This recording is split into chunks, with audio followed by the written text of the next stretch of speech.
Well, of course, it's the World Cup that's on at the moment, so we've got to get in there and have our own celeb who's... well, you have got experience in the World Cup, of course. Haven't you, sir? In this century as well, if you don't mind.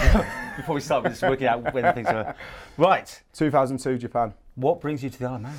Basically, we've got a scholar programme which is it's mainly for boys that have been released from football academies, professional football academies at 16. Low self-esteem, feel like walking away from the game, and we're here to fill that little gap where they feel like walking away from the game, putting an arm around them, saying, "Listen, we can get you back on the trail to become a professional footballer." Train them hard.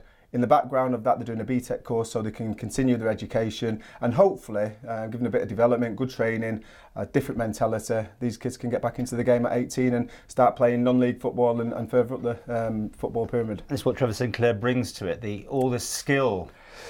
I think it's the way that I was brought up. I was brought up with an old school boys club. I didn't go through the academy system myself.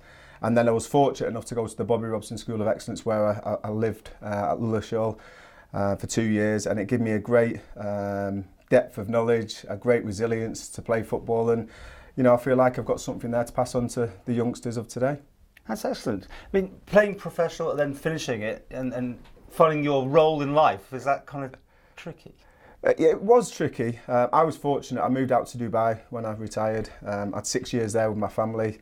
Fell into a bit of media, which I've enjoyed, but also coaching, which was my real passion, mainly because my kids were getting coached off terrible coaches who were teaching them the wrong things, all about winning, boot it up, and the old bits and bobs. And I thought, no, I'm not letting my kids be brought up like that. So that's what initially got me into coaching. And then I realised my kids were like, "It's a bit hot today, Dad." And I was going coaching on my own, coaching other parents' children, and that's where I realised that I actually love coaching and love giving a little bit back. So you brought your guys over here. You're playing today. The Saturday was recording this. Sure.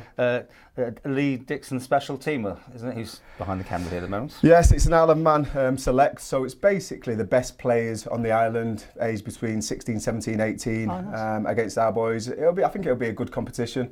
I think it'll be combative. Both teams will want to win, but I think the level of skill will be very high, and I'm looking forward to also. I've recently gone in last season with Andy Buckingham, who's the Lancashire County college team, and your college students that are good footballers come under our remit. So you're scouting today? Bit of scouting. That's pretty good. So, but also, listen, it's a beautiful island. Yeah. We play golf. We've not got time to play golf this time, but we're just doing a little recce. So next time we come back, we know what golf courses, what restaurants to go to, and we'll probably come back soon.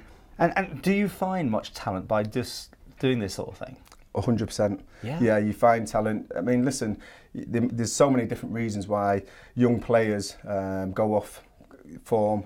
Can be something social at home with the families. It can be an injury. It can be exams. They can take their eye off the ball and just fall out of love with the game a little bit. But if they love the game, they'll always go back to it. And the sooner we can get these kids back involved and training daily, pushing themselves and challenging themselves to be better players, the sooner they've got a chance to get back into the game at a serious level. Professional footballers have amazing amount of pressure. You're in Wikipedia for a few naughty things as well yourself. I am, yeah. Listen, I'm human. We've all made mistakes. The only thing with me is because I'm, quite well known in England. It becomes national news. Yeah. So you listen, I've made a mistake. I held my hand up. I apologised, and we move on. And I think it was quite a difficult period for me. Obviously, being a bit of a mentor for these players, young people in society, for me to make a mistake, but for them to see how I've reacted from that, I think it shows what I'm all about. And it's, we are human. We make mistakes. But it's not about the mistake you made, it's how you react from that mistake. And I've done what I've done over the last 8 months. I've been there every morning, rain, sleet and snow, coaching these boys, supporting these boys, encouraging them, and that's what I'm all about. So with the World Cup on, do you still want to be out there? I mean, because there's a great picture of you and Beckham. Yes. Show his mate, you got his phone number still? You still in touch? You go around for a cup of tea? No. I played for Bex. He had a UNICEF game a couple of years ago, 75,000 at Old Trafford. Played in that game. Really good to catch up again. And he's going into Miami. That might be something that it's a possibility coaching wise in the future. But no, he's a top man. He's a fantastic ambassador, not only for English sport and football, but also for the country. I think he holds himself really well, and he's under an amazing spotlight. So yeah, kudos to him. So when you're watching England play, what's your views? Come on. I'm a fan. Let's have a pundit. I'm a pundit. I want to. Well, I'm a fan. I'm an ex-player for England. Very patriotic. High hopes for us. We always come. We come England Sunday, by the way, over here when it's. You know what? It's, for me, because it's such a young group, it's not all about results for me. I just hope that they can play with freedom, without fear. They can express themselves, and if they do get a bit of luck, because you need a bit of luck at the green to do well in them competitions, I hope they go far. But I think they've adapted well to the heat. I think they've adapted well as a young, quite newly knitted team together. I think they've got a fantastic man at the helm. Gareth is a former teammate of mine with the England squad.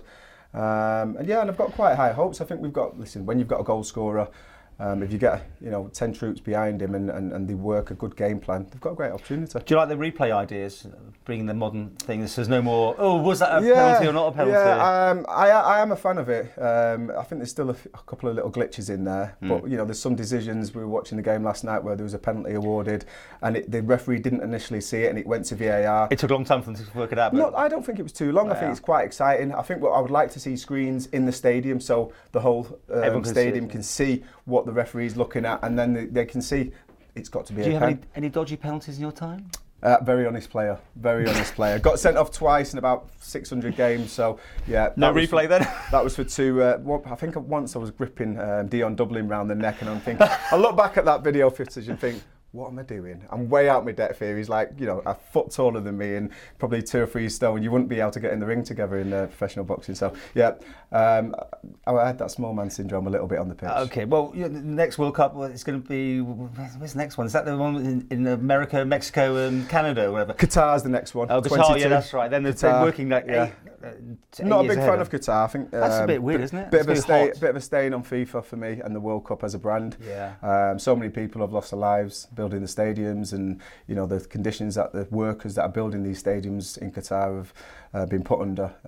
It's not great. So not really a big fan of Qatar, but I think America, Canada and Mexico. I think that's a great combination. I think it's good for Mexico, who've applied themselves well already in this World Cup, and I'm looking forward to that one. I'm going to book you as our correspondent. Get me is that in. Right? Get me in. MTTV covering the World Cup. Bed and breakfast is my fee. We might have a Manx player. You never know. You might find today that person that in 8 years' time. Well, look at Vardy a few years ago. Yeah. Miracles happen in football.